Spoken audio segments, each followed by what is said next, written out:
Hi, I'm Charlene Mason, and I'm a graduate student at Morningside College and also a kindergarten teacher in Ames, Iowa.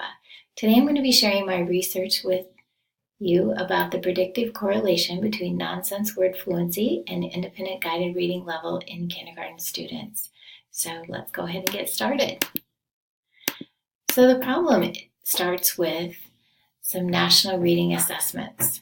So 64% of the students in 2015 who were fourth grade students failed to reach the proficient level in reading on the National Assessment of Educational Progress, or the NAEP test. At age 15, students take the PISA test, and students are consistently only showing mediocre performance on this test. So if we look at the big picture, it's evident here that we have some work to do when it comes to reading proficiency in the United States. So in response to low reading proficiency scores, the Iowa Department of Education has implemented the Early Literacy Implementation Law, or ELI. The components of ELI include that all third graders will be reading proficiently by the end of third grade, that there will be a universal screening measure, which is used for all students K-3.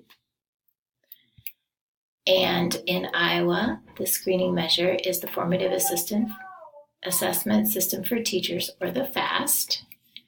And Nonsense Word Fluency Assessment is one of the tests that's given to kindergarten students. When we're talking about universal screening measures, we want to make sure that we're using curriculum-based measurement tools to assess students. Curriculum-based measurement are measures which have been shown to be valid and reliable for assessing and predicting reading success. Widely used curriculum-based measurement tools that we're all familiar with would be the CBMR, DIBELS, SAT-10, and the FAST. So why did I choose nonsense word fluency and guided reading level? In my school, nonsense word fluency scores for kindergartners in the winter are used quite heavily to determine whether or not they will be receiving support for reading instruction. And there's quite a bit of disagreement among the staff as to whether or not this is a valid predictor of reading success. So I wanted to know, is this a true predictor? Should I be standing behind this? Or do I need to look somewhere else for a test that's going to better measure kindergarten reading success? So the theoretical framework for this study is based on the theory of automaticity. So the theory of automaticity is that when students read sounds or word accurately or without hesitation, then they are demonstrating the use of automaticity. When they can read accurately without hesitation, this also allows them to free up cognitive processing for comprehension, which will help them in turn become better readers as well. So nonsense word fluency is actually measuring the application of the alphabetical principle with automaticity. So to explain this further, this would mean that when a student understands that the letter B says B, then they can use that application to read nonsense words. So they can read them one of two ways to score proficiently on the test. They could read the words on the screen such as j, j, or ya, j, or they could read zoff, vig, vel. All of that would be demonstrating that they can apply the alphabetical principle with automaticity, because these are words that are nonsense words and they are not already familiar with them. So the purpose of this study shows it is related to the Common Core state standards and reading proficiency in kindergarten. So the Common Core state standards state that students are expected to read a grade level text by the end of the kindergarten year. The Fontness and Pinnell benchmarking system identifies that a level D text would be appropriate for kindergarten. So this is reading a text with 95% proficiency and showing proficient comprehension. There is a lack of research at the kindergarten level. And I really do believe that this is due to the recent implementation of the Common Core state standards. I think that the research has just not been done yet with kindergartners. This research is available for first graders, and it does say that nonsense word fluency is a strong predictor of reading success for first grade students, but the research is simply not there yet for kindergarten students. Another question that I think is imperative here is that if my school is choosing to use the nonsense word fluency score to allocate their resources, then are we identifying the correct students so that we're using our resources in the correct ways? The hypothesis of the study is that there is a strong correlation between nonsense word fluency score and the guided reading, the Fonteness and Pinnell guided reading level. In the study, there were 47 students. 27 were boys, 20 were girls. 35% of the students were from low socioeconomic status homes. 76% were Caucasian, 11% African American, 9% Hispanic, and 4% were from homes that identified with 2 or more races. The materials for the study included the MacBook Air with teacher access to the FastBridge website for recording the FAST data, the nonsense word fluency assessment page from the FAST, and that's pictured here on the screen, and then the Fonteness and Pinnell benchmarking assessment system, which included the student readers, teacher recording sheets, and scoring rubrics. The procedure was that the data would be collected in the winter in February and again in the spring in May. The testing was done in a quiet room, and it was done by the classroom teacher and just the student present in the room. The students were given the nonsense word fluency assessment, and the teacher followed the teacher script from the FastBridge website and recorded the data into the website using this page shown on the screen. The Fonteness and Pinnell benchmarking system includes a leveled reader. The student would read the text, the teacher would mark the miscues, and they would computate an accuracy score. Then they would ask questions from the provided rubric and computate a comprehension score. And these are the books that are provided with the Fonteness and Pinnell benchmarking system. For the data analysis, the JASP program was used to determine the correlation of the scores. Pearson's R value was calculated to determine the correlation, and Cohen's guidelines were used to determine the strength of the correlation.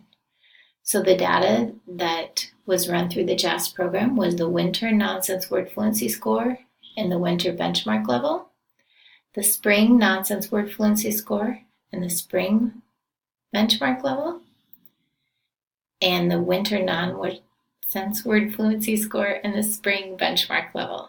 So really that is the one that we are weighing most heavily in our school, is looking at that winter nonsense word fluency score and also the spring benchmark level. So the results for the winter scores were that there was a Pearson's R value of 0.19 or 0.819 and a p-value of less than 0.001. So this shows a strong positive correlation. The results for the spring scores show that Pearson's R value was 0.756 and the p-value is less than 0.001. Again, these scores showed a strong positive correlation. And then when we looked at the winter nonsense word fluency score and the spring benchmark score, there was a Pearson's R value of 0.763 and a p-value of less than 0.001. So again, showing a strong positive correlation. So this tells us that when a student's nonsense word fluency score increased, their independent guided reading level increased, confirming our hypothesis. There are some limitations to this study. Only 35% of the students from the study came from low SES homes. In our school district, there is a variance from 12% to 48% across the elementary buildings. So this might not really be truly representative of our community. The number of the students in this study was very low. For a research study, there was only 47 students. So again, it might not be large enough to generalize across the population. There's something that happens with students when they are non-readers, when they're learning to apply that alphabetic principle. So when students are just beginning to read consonant, vowel, consonant words, they often will read just the sounds and not blend them together as a word.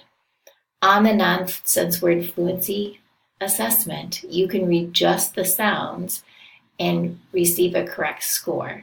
So that might skew the data a little bit. It might make a student who has just learned sounds look like they're reading. So we might miss some kids who might be identified later as struggling readers. So we need to research that further. And then the guided reading level assessment. On the rubrics, some of the words used to help you determine if a student is fully comprehending are some, many, or all. This really leaves a lot of interpretation up to the individual teacher who is scoring the test. So the implications for this research for school districts are that they need to continue to provide high-quality research-based phonics programs. And they also need to continue to provide high-quality reading assessment materials. It's really important that the materials that they use can be interpreted the same way by all teachers using the materials.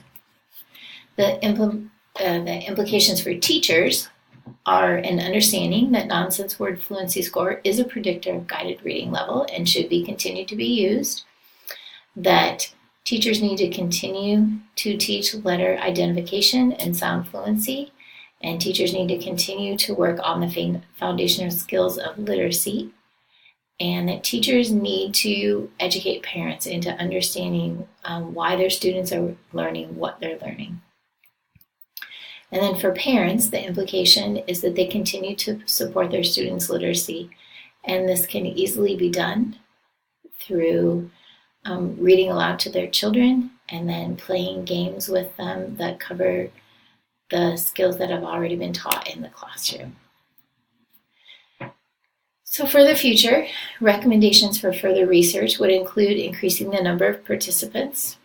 If our school district used the data from all 350 kindergartners, this would give us a large sample, and it would also give us a sample which would be representative of the socioeconomic status of the entire community or of the district.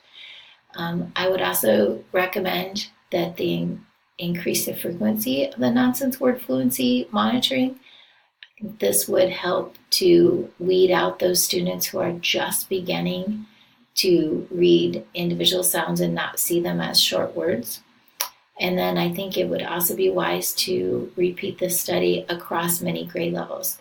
The research has been done in first grade, but there's been no correlation shown yet that kindergarten students who are reading in kindergarten are still strong readers in second and third grade. So I think across the grade levels would be definitely recommended for further research. So in conclusion, this study has shown that the hypothesis that nonsense word fluency is an accurate predictor of reading success, and that there is further research that needs to be done in this area before the results can be applied to all kindergarten students, but is definitely a place to start. And then here are my references, should you be interested. Thank you so much for listening to my presentation, and I look forward to your questions and your comments.